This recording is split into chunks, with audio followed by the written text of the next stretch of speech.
Hello साथियों, जय हिंद। स्वागत है आपका आपके अपने यूट्यूब चैनल पाठशाला पर। दोस्तों, जो कुछ खबरें आ रही हैं, आप सभी लोगों ने सुना होगा, कहीं न कहीं देखा होगा या कहीं न कहीं पढ़ा होगा कि समूह ग की भर्तियों में 5 वर्ष के लिए संविदा पर रखने की सिफारिश की जा रही है। ये देखिए, ये हो क्या रहा है और पता नहीं कौन से लोग हैं जो फर्श से उठते हैं और अर्श पर पहुंचकर इस तरह की हरकतें करते हैं। ये वही लोग हैं जो सुझाव भी देने वाले वरिष्ठ आईएएस होते हैं, पीसीएस होते हैं, बहुत बड़े अधिकारी होते हैं, लेकिन उनका पता नहीं क्या जिस जगह से वो उठे होते हैं फिर उसी जगह को वो भूल जाते हैं। अब देखिए, समूह ग की अगर भर्तियां 5 वर्ष के लिए संविदा पर की जाती हैं, ये जो मतलब प्रयोग है ये तो गुजरात की तरीके से लाया जा रहा है, लेकिन सरकार को ये नहीं पता है कि गुजरात में जितना व्यापार होता है, जितना बिजनेसमैन होते हैं, वो सब गुजराती ही होते हैं। यहाँ उत्तर प्रदेश में कहाँ कितना है, यहाँ तो सबको सरकारी नौकरी चाहिए। ये बात सरकार की समझ से बाहर है।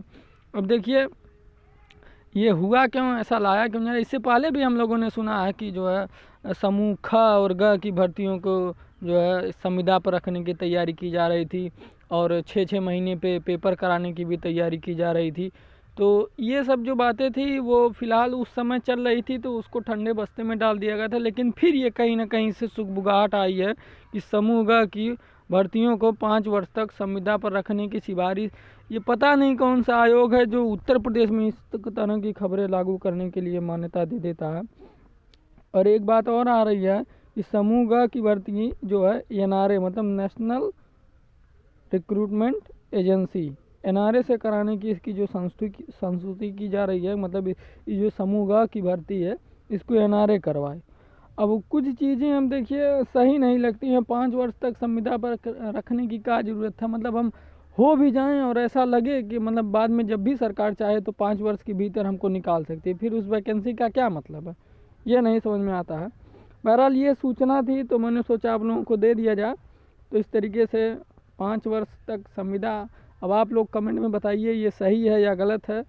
अब कुछ कहा नहीं जा सकता है कि इससे पहले भी सुगबुगाहट आ चुकी है, तो इसका मतलब कहीं ना कहीं सरकार के दिमाग में ये बातें हैं।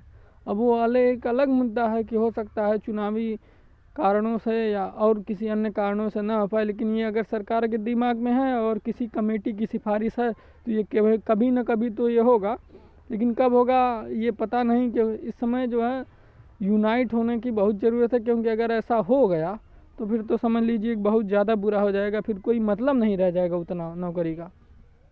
दोस्तों, चैनल को ज़्यादा से ज़्यादा सब्सक्राइब करें, लाइक करें और शेयर करें। थैंक यू दोस्तों।